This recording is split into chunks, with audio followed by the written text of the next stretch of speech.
सुमन गिल की कप्तानी में इंडिया ने पूरे 10 ओडीआई मैच हार गया। जिस तरह से दोस्तों आपको पता होगा सुमन गिल की कप्तानी में बेहतरीन कमबैक किया था टेस्ट फॉर्मेट में, उस तरह से सुमन गिल ने ओडीआई फॉर्मेट की कप्तानी नहीं निभाई। जिस तरह से सुमन गिल ने टेस्ट फॉर्मेट के कप्तान बचते हुए इंग्लैंड को हराया, उसके बाद वेस्ट इंडीज को हराया, जैसे ओडीआई फॉर्मेट के कप्तान बना है पूरे तरह से सुमन गिल ने अपनी कप्तानी में फ्लॉप हो गया और 2 पारी में लगभग में 10 यानी 20 रन प्लस नहीं बढ़ा। इससे पता चल रहा है कि सुनील गिल ओडीआई फॉर्मेट में सबसे असफल कप्तानी लगा 2 मैच में। जिस तरह से बता था कि सुमन गिल एक नए कप्तान बनाया गया वर्ल्ड कप 2025 या 27 के लिए बेहतरीन पारी, बल्कि सुमन गिल ऑस्ट्रेलिया के ओडीआई फॉर्मेट में नई कप्तानी बनने के बाद पूरी तरह से फ्लॉप हो गया।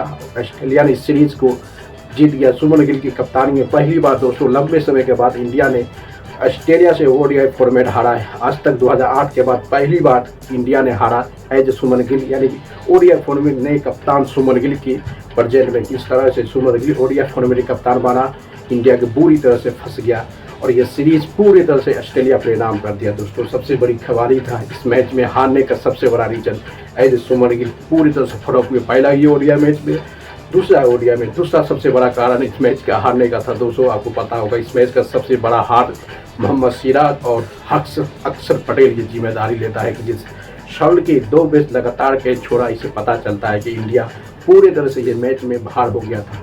अक्षर पटेल शॉट का कैच छोड़ता है और उसके बाद मोहम्मद सिराज भी शॉट का कैच छोड़ता, लगातार 2 कैच छोड़ा, इसलिए शॉट 71 रन की पारी खिलाया इंडिया को ये मैच जिता के बुलाते हैं। और दूसरा नंबर में दोस्तों अक्षर पटेल की अच्छी बैटिंग 40 रन बड़ा, सबसे और निकम्मा जो है नीतीश रेड्डी जो ओडीआई फॉर्मेट इंडिया ने दिया साथ, वो उसकी गेंद को तबाही मचाई और बॉलिंग में कुछ भी प्रदर्शन नहीं करते नजर आए। नीतीश रेड्डी के क्यों इसको इंडिया स्क्वाड में सिलेक्शन किया, ये बहुत बड़ा क्वेश्चन मार्क हो। नीतीश रेड्डी पूरी तरह से ओडीआई फॉर्मेट में फ्लॉप रहा दोस्तों।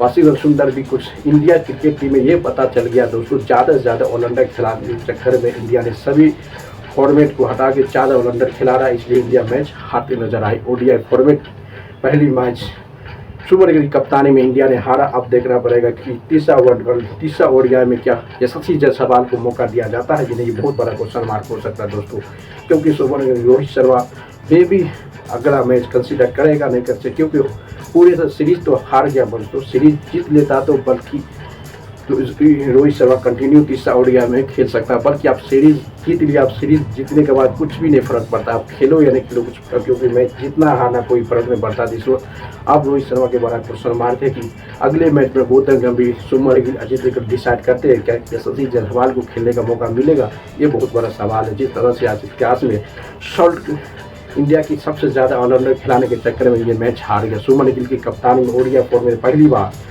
सुमन गिल अपनी कप्तानी में पूरे फ्लॉप हुआ भाई, पूरे फ्लॉप हुआ। ओडीआई फॉर्मेट जैसे कप्तान बनाया, कप्तान बनते हुए सबका सब फ्लॉप हुआ, 20 रन नहीं बनाया पूरी तरह से। मैच ने ऑस्ट्रेलिया ने पहली बार एडन के मैदान में ये मैच जीता और सबसे गुणगाइज विराट कोहली, नीतीश रेड्डी, के.एल. राहुल और अक्षर पटेल, नीतीश रेड्डी, वाशिंगटन सुंदर, ये सब खिलाड़ी पूरी तरह से फ्लॉप हुए। इंडिया की सबसे बड़ी कमजोरी था दोस्तों लार्ज यानी कि 4 ऑलराउंडर के साथ खेलने के कारण इस मैच को इंडिया ने बुरी तरह से हारा। इससे पहले पता था इंडिया हम मैच में ज़्यादा से ज़्यादा ऑलराउंडर के साथ खेलते हैं, ऑलराउंडर खेलने के चक्कर में इंडिया ने अच्छी बॉलिंग प्रदर्शन नहीं किया, जैसे हर्षित राणा 2 विकेट लिए बल्कि 52 रन मार दिया दोस्तों 8 ओवर में। मोहम्मद सिराज की बहुत बड़ी जिम्मेदारी रहा कि मोहम्मद सिराज एक भी विकेट नहीं लिया लास्ट यानी कि 10वां ओवर के 10वां ओवर के 9वां ओवर की चौथा गेंद पर 1 विकेट लिया जो मिस्टर स्टार का, वो भी बहुत मैच हारा गया क्योंकि उस स्टार्टिंग में कोई भी विकेट लिया। आज पता चल रहा है कि बुमराह का क्यूज बहुत जरूरी है ओडीआई फॉर्मेट में, अब देखना पड़े जिस तरह से दोस्तों आज का मैच हारा है इंडिया ओडीआई फॉर्मेट में अब आने वाला कहीं है, क्योंकि विराट कोहली रोहित शर्मा ये भी नहीं करेगा कि रोहित शर्मा की जगह तो एक ओडीआई फॉर्मेट के खिलाड़ी तैयार हो गई जिसका जायसवाल। अब जायसवाल को मौका मिलना बहुत लाजमी हो गया सेकेंड ओडीआई में या थर्ड ओडीआई में, क्योंकि इंडिया हार गया, उसको खिलाना बहुत जरूरी है। देखना पड़ेगा किस जिम्मेदारी। सुमन गिल की कप्तानी में इतिहास में पहली बार दोस्तों जिस खिलाड़ी ने की अच्छी प्रदर्शन करते आए ओडीआई में टेस्ट फॉर्मेट में, वो खिलाड़ी पहली बार हार गया।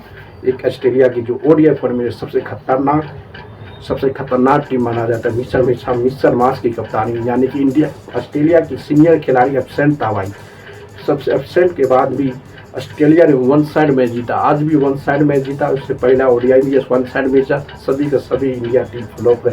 ये मैच जिताने में इंडिया ने सीरीज हवा दिया। अब देखना पड़ा किस तरह से इंडिया कमबैक करता है या नहीं करता है, क्योंकि ओडीआई फॉर्मेट स्टार्टिंग में हार गया सुमन गिल की कप्तानी में। दोस्तों लाइक करते रहो, शेयर को कमेंट करते रहो।